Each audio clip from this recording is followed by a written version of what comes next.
दोस्तों, ये कहानी यूपी के दो ऐसे दोस्तों पर आधारित है जिनकी ट्रेन से आने के दौरान महज एक शर्त की वजह से जान चली जाती है।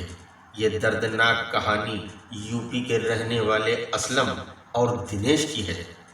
तो चलिए हम आपको शुरू से ये सच्ची घटना बताते हैं। दोनों ही दोस्त काफी गरीब परिवार से ताल्लुक रखते थे। असलम के पिता सब्जी का ठेला लगाते थे। घर में दो बहनें और माँ है। असलम की बड़ी बहन की शादी हो चुकी है। उसके पति का इंतकाल हो जाने की वजह से वो अपने 2 साल के बच्चे को लेकर अपने मायके में ही रहती है। असलम की छोटी बहन अस्मा परिवार की आर्थिक तंगी होने की वजह से स्कूल में 8वीं तक के ही पढ़ पाती है।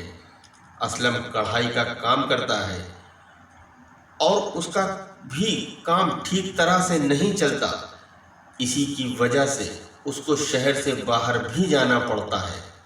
दिनेश के पिता परचून की दुकान पर काम करते हैं। दिनेश के अलावा दिनेश के घर में उसका एक छोटा भाई और एक बहन है जो कि चौथी कक्षा में पढ़ रहे हैं। दिनेश के घर की भी आर्थिक स्थिति अच्छी नहीं है। दिनेश की माँ घर में ही चिकन का काम बनाती है और दिनेश को कढ़ाई का काम असलम के साथ करता है। असलम और दिनेश यूपी में भी एक ही कारखाने में काम करते थे। दोनों गरीबी में भी बहुत खुशहाल जीवन जीने की कोशिश करते थे। हफ्ता भर काम करने के बाद जब संडे को छुट्टी होती थी तो दोनों दोस्त साथ घूमने भी जाते थे। यूपी में कढ़ाई का काम कम हो जाने की वजह से दोनों दोस्त मुंबई जाने का इरादा करते हैं और अपने घर वालों से बात करके वो दोनों मुंबई के लिए जाने की तैयारी करते हैं और 1-2 दिन के बाद दोनों मुंबई के लिए रवाना हो जाते हैं। मुंबई पहुंचकर ये लोग रात का वक्त होने की वजह से प्लेटफॉर्म पर ही सो जाते हैं और सुबह उठकर काम की तलाश में निकलते हैं। असलम का एक जानने वाला मुंबई में पहले से ही काम करता है। असलम उसी का फ़ोन नंबर लेकर घर से आया था और उसको एक पीसीओ से फ़ोन करता है और बताता है कि हम मुंबई पहुंच गए हैं। वो असलम को पता बताकर अपने कारखाने बुला लेता है और ये दोनों वहां पहुंचकर पहले थोड़ी देर आराम करते हैं और उसके बाद मुंबई की सैर के लिए निकल जाते हैं।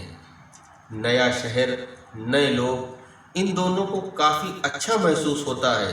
मुंबई पहुंचकर थोड़ा घूम फिर लेने के बाद दोनों ही काम पर लग जाते हैं और काम करना शुरू कर देते हैं। मुंबई में कारखाने में भी संडे को ही छुट्टी होती है और ये लोग हफ्ता भर काम करके संडे को वहाँ भी घूमते फिरते हैं। दोनों खूब मेहनत करके पैसा कमाते हैं और फिर घर भेज देते हैं। थोड़ा वक्त गुजरने के बाद असलम के घर से फ़ोन आता है कि पापा की तबीयत बहुत ख़राब है। दोनों लोग कारखाने के मालिक से छुट्टी मांगते हैं मगर मालिक दिनेश को छुट्टी देने से मना करता है और असलम को छुट्टी देकर घर जाने की इजाज़त दे देता है। फिर दिनेश वहीं रुक जाता है और असलम को अपने घर यूपी आना पड़ता है। असलम के पापा हार्ट के पेशेंट हैं। असलम घर पहुंचकर सबसे पहले अपने पापा को एक अच्छे डॉक्टर के पास लेकर जाता है और वहां से दवा दिलाकर लाता है मगर असलम के पापा की तबीयत में कहीं से कोई सुधार नहीं आता और उसी दिन रात में लगभग 1:30 बजे उनका इंतकाल हो जाता है। दूसरे दिन असलम फ़ोन करके दिनेश को पापा के इंतकाल की खबर देता है और फिर 15 से 20 दिन के बाद परिवार के खातिर उसको फिर से मुंबई जाना पड़ता है। मुंबई पहुंचकर असलम फिर से मेहनत शुरू कर देता है और खूब पैसे कमाता है। 1 साल गुजरने के बाद असलम और दिनेश दोनों घर जाने की तैयारी करते हैं और कारखाने के मालिक से घर जाने के लिए कहते हैं। मालिक भी खुशी खुशी उनको घर भेजने के लिए तैयार होता है।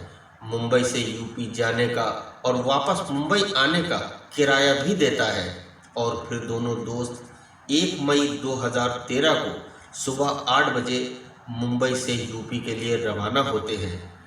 ट्रेन से मुंबई से यूपी तक का आने का 24 घंटे का समय लगता है। लंबा सफ़र होने की वजह से आपस में यात्रियों में बात होने लगती है और वही दिनेश और असलम के साथ भी हुआ। ट्रेन में सफ़र कर रहा एक आदमी इन दोनों से बातों बातों में एक शर्त लगा बैठा। वो इन दोनों को 1 लाख रुपए दिखाकर बोला कि चलती हुई ट्रेन से एक डिब्बे के दरवाजे से जाना है और दूसरे दरवाजे से अंदर आ जाना है और ये 1 लाख तुम्हारा हो जाएगा। असलम ये काम करने के लिए तैयार हो गया। दिनेश के लाख समझाने के बावजूद वो नहीं माना और चलती हुई ट्रेन के दरवाजे से बाहर निकल गया। खिड़की को पकड़ पकड़ कर वो आगे बढ़ ही रहा था कि तभी अचानक तेज रफ्तार ट्रेन पास से निकली और उसकी चपेट में असलम आ गया। असलम के गिरते ही दिनेश ने चेन खींची, मगर जब तक ट्रेन बहुत आगे निकल चुकी थी।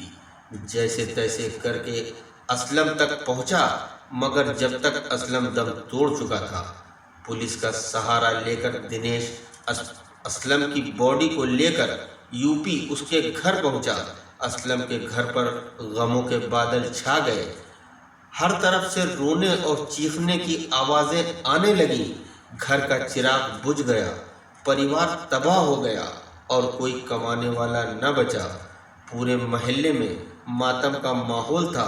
कई दिनों तक मोहल्ले में सन्नाटा पसरा रहा। उसके बाद वो शर्त लगाने वाला आदमी पकड़ा गया, मगर उससे क्या हासिल है। दिनेश बताता है, असलम हमारी हर बात मानता था। काश उस दिन भी हमारी बात मान ली होती तो आज वो हमारे साथ होता। आज 10 साल बाद भी बात करते करते दिनेश के आंखों में कई बार आंसू आए, मगर अंत में वो रोने लगा। ऐसी दोस्तों की दोस्ती को हमारा दिल से सलाम।